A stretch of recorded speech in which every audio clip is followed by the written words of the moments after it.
It's Red Eye Radio. Gary McNamara and Eric Harley talk about everything from politics to social issues and news of the day. Whether you're up late or you're just starting your day, welcome to the show.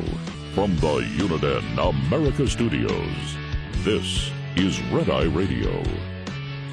All across America and around the world, we are Red Eye Radio. He is Eric Harley, and I'm Gary McNamara. I said we are, and then I didn't know who we were for a second. That was that slight effective pause. That slight, what you might have thought was an effective pause, and it was not an effective pause. It was an ineffective pause. It was, I forgot who we were for a moment there. Yeah. We are who we are. That's okay. Yeah. All right, so so Newsom and Clinton seen in Mexico together, hanging out. Mm-hmm. What's that about? Well, you know what the scuttlebutt is. Yeah. Clinton's trying to convince Newsom to run. Yeah. Okay. But you do that now? Well, remember, at this time in 2020, nobody had even thought of the name Cuomo. Mm-hmm. Yeah. Remember, it wasn't until the incredible job that the deity Cuomo did in New York mm-hmm. During COVID. The man who saved the world from COVID. The man who saved... I think that's the title of his own book.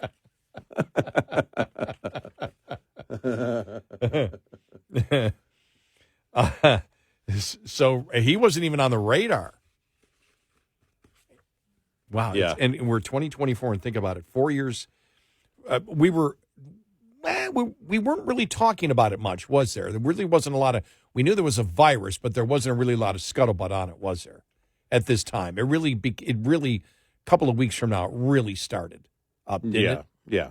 It was like the end of January. Yeah, it was really, I mean, the mainstream focus on it was, I think, well into February even. Yeah, but yeah, it was brand new. Most people.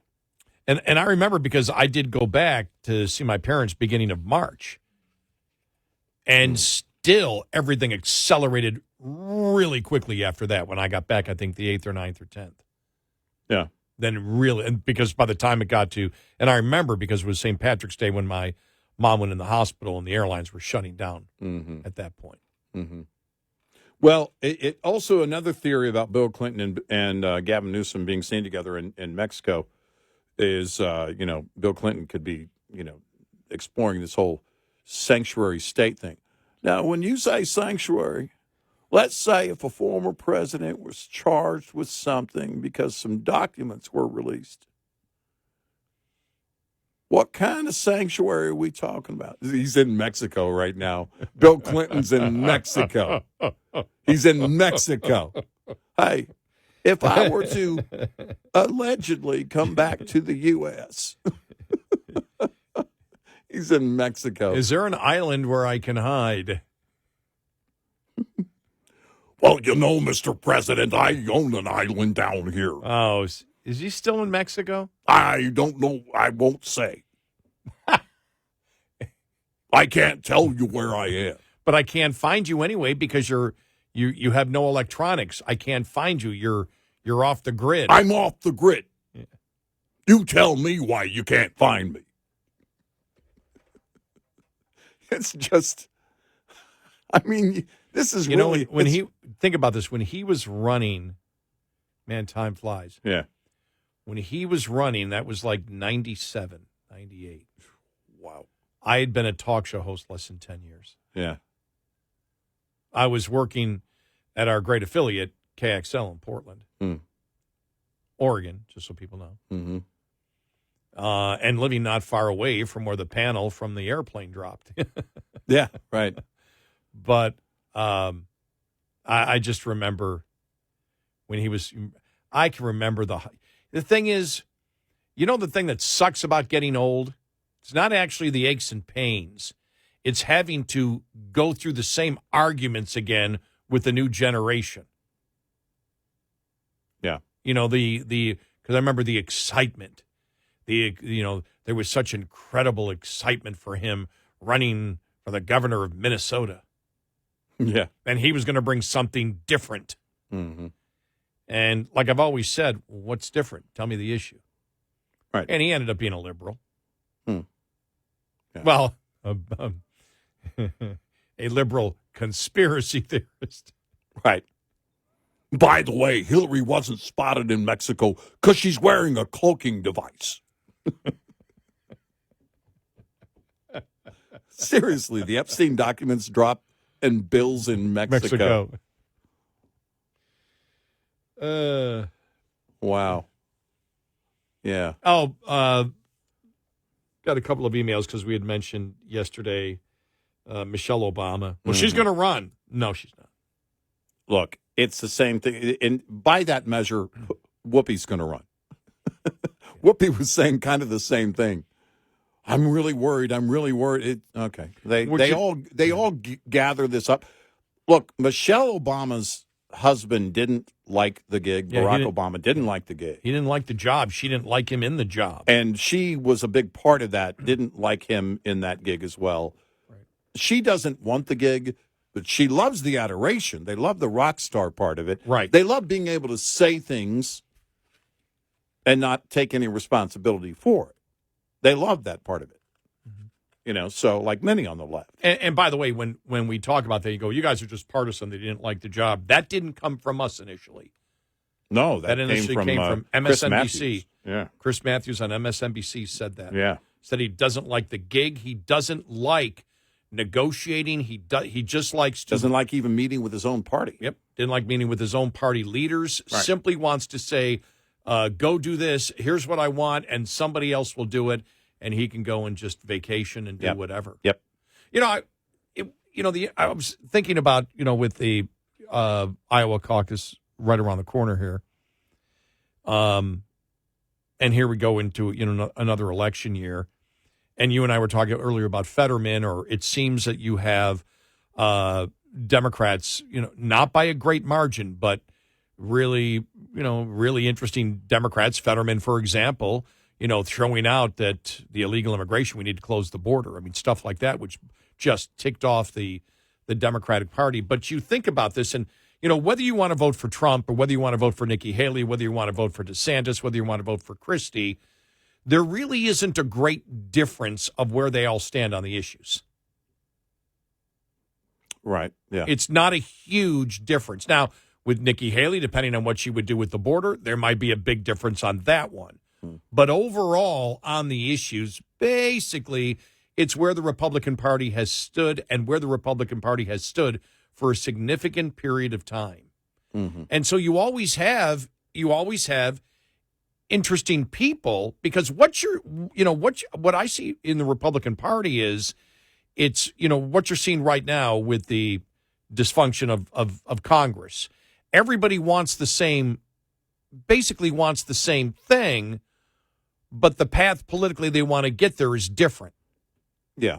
But everybody basically wants the same thing. It's just that, well, if you do it my way, or it's my tone that they want, or it's my tone, for example, it's my tone, DeSantis might say this, it's my tone, with the success I've had in my state of actually getting these things done and actually getting Democrats and independents to vote for me, which, Trump can't do. And he's said that, by the way, already. Then you have Nikki Haley saying, yeah, but I can get elected.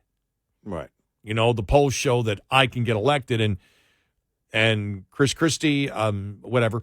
And then, Ramaswamy, who says at times stupid things, and then at other times does brilliant things and has brilliant arguments and comebacks against the media, which then the Republican Party looks at and says, okay, he knows how to argue. That's what we need.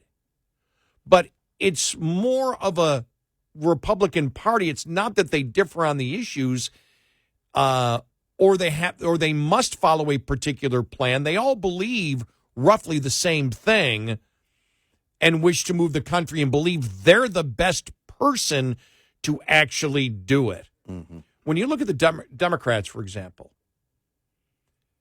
and we talked about this a little bit yesterday, I look back at recent history, and we played from 2007, the the immigration discussion, the border discussion that Biden was having, he could have been Trump. Yeah. Right. He could have been Trump. They've completely moved, their rhetoric. Think about this on the crime bill. The whole defund the police, Biden's opinion on that was 180 degrees different than what it is right now. Think about that. Yeah. That all the positions that they held until recently, the people that they wish to put in power or that they wish to, take the presidency, all must agree with a narrative that is opposite of what they used to have, and that reality is shown is failing at a consistent rate. And I think that's one of the reasons you're having trouble finding people that would go up against Biden. Yeah. Yeah. Because you look at it, you can't find anybody. Let me ask this question. If Bernie Sanders actually, I was thinking about this yesterday, if Bernie Sanders said, I'm running, would Bernie Sanders be leading right now? Remember, if it wasn't for South Carolina and Clyburn getting involved at that point, he might have been your Democrat nominee back then. And so I look at this, and now he does believe all the radicalism. And, as we've said, he honeymooned in Russia. Yeah. The former Soviet Union. Yeah. But when you look at it, everybody has to, in the Democratic Party, promote a narrative that none of them believed until recently. No Democrat would have brought up that a male could be a female 20 years ago. That would have been viewed as ridiculous. Yeah, no, that would have been... Nobody would ever use the words defund the police. In any strategy room, that would have been DOA. And I think that in American politics is extremely fascinating, because I'm sure if you went back to the historians, maybe they could find where this has happened before. I'd like to see it and compare it and study both of them, just to see, because it hasn't happened in my life. I mean, in my lifetime, it hasn't. And in my father's lifetime, it hasn't. And my father is so old, he's been alive for over a third of the country's existence. Yeah. And so, that's why and I said this back in 2018. I was wrong, because I thought they would change by now, because think that's 7 years ago. Yeah. Crazy, huh? Oh, 6 years ago. 6 years ago. Yeah, because it was actually 6 years ago. And it was 2018 going into 2019, where I remember I said the Democrats have to change. They can't continue going down this path. And they not only have continued going down the path, they've doubled down and tripled down on everything. And now you're seeing some Democrats starting to peel off. It's very slow, but you're starting to see it. And maybe the anti-Semitism and the pro-genocide of Jews is what have finally, that's probably what got Fetterman to go, this is crazy. I have to believe that is such a huge driver for many Democrats. That look, we can talk about everything else, and this is where I have to draw the line. The question is, to what extent does it affect the voter? Because Trump is going to be the nominee for the GOP. And he's still the bad guy for what they say. What was it? What was the poll that we had? 80% of Democrats believe that he should be taken off the ballot. There was another poll that was taken that was 66%. But so somewhere in between, we'll say 73, 74%. Right. If you're not going to now, so he's still one might be bad. One might be. Oh, hold it here. I'll have to go back and check the one that was 66%. Maybe that's registered voters, because the 80% was likely voters of Democrats said it's a big deal that he should be taken. And we just said that proves our point, the radicalism of the rank and file. Yep. Or either the radicalism of the Democratic voter or the ignorance of the Democratic voter not knowing the Constitution at all. and knowing that states can't do what they're attempting to do. Right.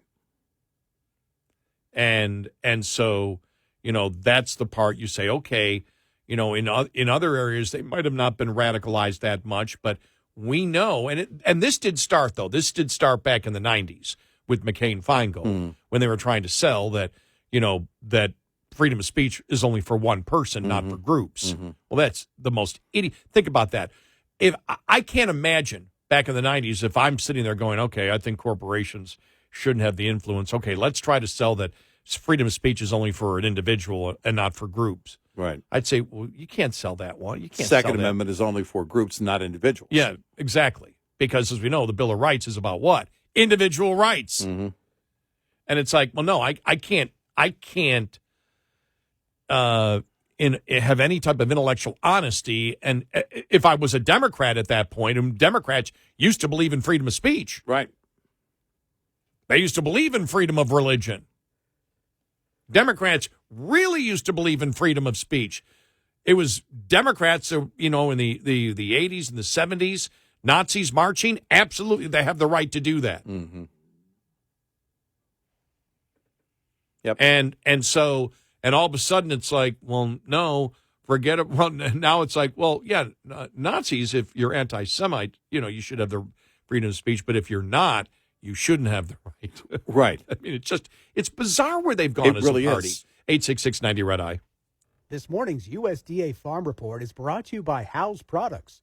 Tested, trusted, guaranteed since 1920. It has been a mild winter to date for most of the nation, yet USDA meteorologist Brad Rippey says a shift has occurred in recent days. We have seen a pivoting of the bitter cold into western North America. There's actually a very cold air mass that is banked across western Canada into eastern Alaska, and that is going to continue to rotate southward. And thanks to a series of active weather systems passing across the nation this week, more of that cold air will be drawn down into the U.S. So by the time we get through storm number 3, late this week and into the weekend, we're going to see some bona fide Arctic air making its way into the United States for the first time this winter. As places like the Dakotas and Montana go from record-setting December warmth to sub-zero temperatures this weekend. We could see temperatures dipping below minus 30 degrees Fahrenheit across parts of the northern high plains. I'm Ron Bain reporting for the U.S. Department of Agriculture in Washington, D.C. This report brought to you by Cenex Fuels and Lubes. Lines open for your calls. 866-90 Red Eye on Red Eye Radio.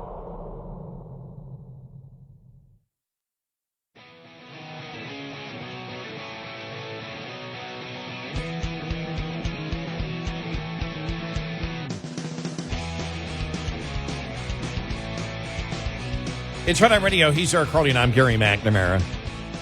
Wow.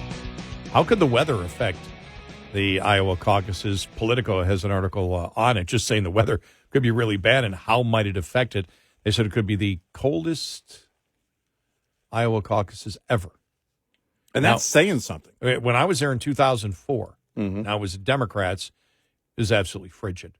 I remember it was the Sunday night, Monday morning. And I was out Sunday afternoon.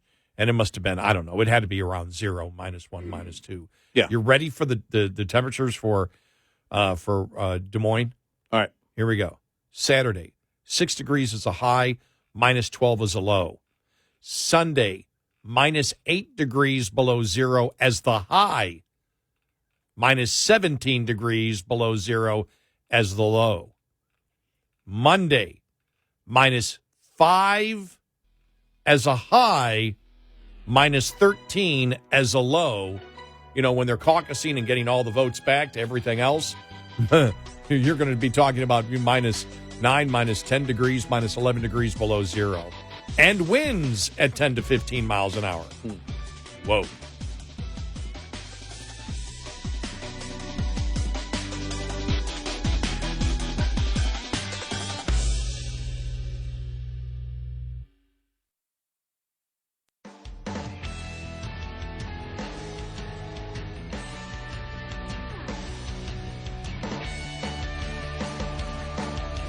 You're listening to Red Eye Radio from the Uniden America Studios. And he is Eric Harley, and I'm Gary McNamara. Download our Red Eye Radio app today. Listen when and where you want if you can't listen live overnight. So, Fauci testified in Capitol Hill yesterday, closed-door testimony, said he did not recall specifics on COVID origins and pandemic policies over 100 times in closed-door testimony. I don't know. Did he ever say, were any of his answers ever, I don't know, it's none of my business? I know. Not during COVID, it wasn't. The face of our nation's response to the world's worst public health crisis does not recall key details about COVID-19 origins and pandemic-era policies, House Coronavirus Select Subcommittee Chairman Brad Wenstrup of Ohio said in a statement Monday night. The potential preventable pandemic ultimately resulted in the deaths of nearly 1.2 million Americans, the Ohio Republican noted. In late November, Wenstrup announced that Fauci had agreed to testify before the subcommittee in a private setting over the course of 2 days before retiring at the end of 2022. Fauci served as director of the National Institutes of Allergy and Infectious Diseases and chief medical advisor under Trump and the Biden administration. During the first 7 hours of the transcribed interview on Monday, Fauci repeatedly defended his previous Senate testimony in which he claimed the National Institutes of Health did not fund gain-of-function research at the Wuhan Institute of Virology in China. By the way, how can that not be, how can universally, can anybody not say he's lying under oath if he's under oath? Right. Unless you're just going to stick to the fact, well, we changed the definition of it. Right. When we knew we were going to get caught or whatever. I mean, to me, I still don't understand it because he doesn't make any sense when he talks about that to begin with. Wow. Fauci also testified he approved of all foreign and domestic grants without reviewing the proposals and conceded that he was unable to confirm whether his organization had any procedure in place to conduct oversight of the foreign labs that they fund. Dr. Fauci's testimony uncovered drastic and systemic failures in America's public health system, said Wenstrup, while leading the nation's COVID-19 response and influencing public narratives. He simultaneously had no idea what was happening under his own jurisdiction by his own testimony. Not Republican allegations, his own testimony. He's testified, I had no idea what they were doing. Didn't oversee them, didn't know where the grant money was going. And then says, no, but we didn't fund gain-of-function research. Is this what he's saying? We didn't mean to fund it, but I just didn't pay attention and we did anyway? The funding wasn't specifically for gain of function. That was not mentioned in the funding mechanism. No, this is the kind of answer you get from someone like Fauci. You're not going to get him to say, look, yes, we funded gain of function. Yes, we worked hard to make sure that it was transmissible to humans. Now, get this. This is beautiful. Furthermore, when presented with his February 2020 email to NIH officials demonstrating he was then aware of the gain-of-function research taking place in China, Fauci backpedaled, saying he should not have stated the Wuhan lab's involvement as fact in the email. So nothing I say is correct. Right. I didn't have any idea what was going on. Right. But I didn't do it. Yeah. My God. Did we learn anything as a nation through all of this? Well, we certainly didn't still care. I don't sense an anger. I don't sense the same anger that I have over all of this because of the suffering of so many so many people. I don't want to make this about me, but I am one of those people that, because of all the lockdowns, could not attend my mother's funeral. Right. And everybody knows how close I was to my mom. Right. And I had seen her just a few weeks before. Now, she didn't die of COVID. She died of the flu and pneumonia. And then the resulting kicking off the aspiration of her dementia, which then at that point they said, okay, you don't recover from that. Mm-hmm. But, I knew, and I couldn't fly in. And if I could have, I couldn't have gone. They would have not allowed me to go see her. I certainly wasn't going to be around my father during that time. So everybody here went through it with me because, I don't know if I said much about it. I might have said, pray for my mom. I don't think I talked a lot about it on the air until she died. I don't remember because there was a lot of COVID talk at that point. And so, but I know I'm going to say probably millions of people experience that in their families. Yeah. That they could not, and it's tough. It does a number on you. Mm-hmm. When you can't. It was the weirdest. I always talk about. I was talking about it the other day when I over vacation when I saw my sister, and she said that must have been weird for you. And I said, well, the story, because I did tell the story on the air that the day of my mom's, or the day before my mom's funeral, and there I am at home. And again, remember, everything was locked down, so you're alone. You really weren't visiting. You weren't doing a lot. And there I was taking up my, going into the closet and getting my suit, my suit out and making sure that everything was great. And I went, what are you doing? You're going to be watching your mother's funeral on a computer,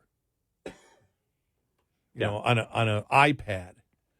Right. Or I actually watch it on my desktop. And I'm like, it doesn't matter. I said, and I remember thinking, don't even think about it. Just go do it. And I know probably a lot more people went through a lot worse than I did, because I don't want to make this about me. I want to, because it's not just about me. It's about all the people out there that, could not do things that they should have been able to do, And, right. and yeah. so much, think about it, every major thing that they talked about in COVID, except for the fact, when you think about it, that the vaccine does help reduce the symptoms. Everything else really has been debunked, has it not been? Yeah. Yeah. I don't know that there's any trust at all in any of it. Yeah. You still have the elderly that are concerned when COVID is, spiking again, as they should be. All right. Well, I meant, you're right. That part of it I want to is make sure we still around. Yeah, I want to make sure that it is still that's still the same. That it's much more dangerous the older you get, and underlying conditions if you have that. But I would say that it is just one more of the viruses that is going to come around that they have always been concerned. That age group has always been concerned with, as they should be. Whether it's the flu, COVID, or anything else that's going around. And, my parents have always paid attention to whatever is, what's in the news. All right, are we seeing more cases of the flu or whatever? And they act accordingly. They were doing that before COVID. But other than that, the information is not really to be trusted. Tell me who trusts anything about COVID other than, just the basic understanding of if you have a compromised immune system, which includes pretty much anybody who is in that elderly group, you're on the lookout for it when it's going around. There's really zero trust in that whole situation. Well, because of the misinformation / lies of the vaccine. Mm-hmm. You have created a significant number of Americans who believe all shots are bad. Yeah, right. And you think about what vaccines like smallpox, polio, all the diseases that have been eradicated because of it. It takes a hell of a big effort to go from the history of vaccines and what they have done for our health, and in a period of a couple of years, destroy any trust that the public has with the government or health agencies on, are they being straight with me on whatever I need for the medical affliction that I have right now? Think about that. You've got to betray everything as a medical professional, but I don't consider Fauci or Francis Collin medical professionals anymore. They were bureaucrats. They became politicians. Yes. Hungry with power. Right. And very much changed by the attention they got. Yeah. And I'm just using Collins because Collins did the whole sort of, it wasn't even a mea culpa. It was, we're medical people and we just get so focused that we don't think of anything else. Right. And any type of collateral damage, whatever you wish to call it, that just never enters our mind. I heard that and I said, "You're lying. You're a liar." That's garbage. Because I know my doctor just doesn't say, "Well, this does this." We're not going to talk about side effects. We're not going to talk about this. We're not going to talk about the quality of life. We're just going to talk about this vaccine does this. Mm-hmm. And nothing else. Right. And trying to convince us that that's how the medical community operates, when I know from my own doctors and my own doctors that I have had, that's never been the case. Yeah, we're never going to get a square answer from someone like Fauci.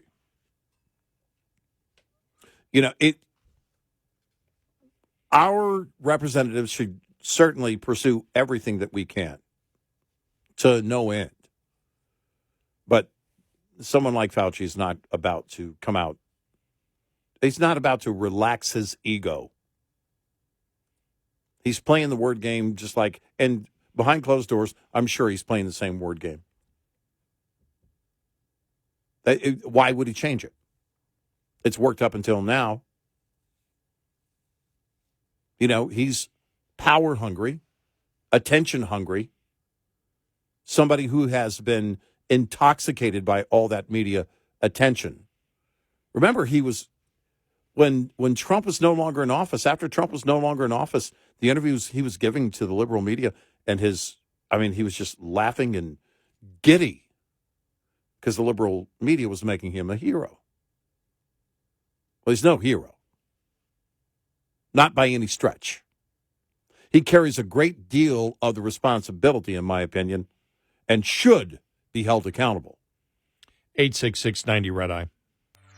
Get in touch with Red Eye Radio, toll free at 866-90-RED-EYE.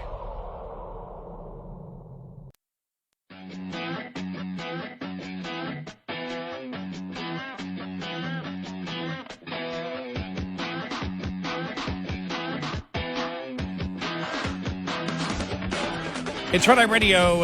He's Eric Carly, and I'm Gary McNamara. A federal court on Monday declared that President Biden's team went too far in imposing new water and energy regulations on two machines that make life easier, dishwashers and washing machines. In a ruling against Biden, the New Orleans-based Fifth Circuit Court of Appeals said former President Donald Trump's administration got it right when it moved to let consumers choose between machines that take longer and use less water and those who can do a job in an hour or less. In a 25-page opinion, the 25-page opinion was a victory for anti-regulatory groups and consumer choice advocates. There it is. It might have been a win for the environment because the court agreed that lots of people avoid using the green machines because they don't work well. Yeah, right. The court said the Biden rules make Americans use more energy and more water for the simple reason that the purportedly energy-efficient appliances do not work. Well, it's like those low flush toilets. Yes, exactly. You got to flush it 10 times. What's the point? So Americans who want to clean dishes or clothes may use more energy and more water to pre-clean, re-clean, or hand wash their stuff before, after, or in lieu of using the Department of Energy regulated appliances. Right. If they don't get the job done, you're gonna have to use more water to get it done. Listen, we gave you a full cup of water to wash the entire dishwasher filled with dishes. You should be able to get it done. The matter dates back to 2018 when the Competitive Enterprise Institute convinced the Trump administration to add choice in its developing regulations for dishwashers. Right. The problem is nobody's going to sell dishwashers that don't work. Right. Or washing machines that don't work. I want a dishwasher that actually washes dishes.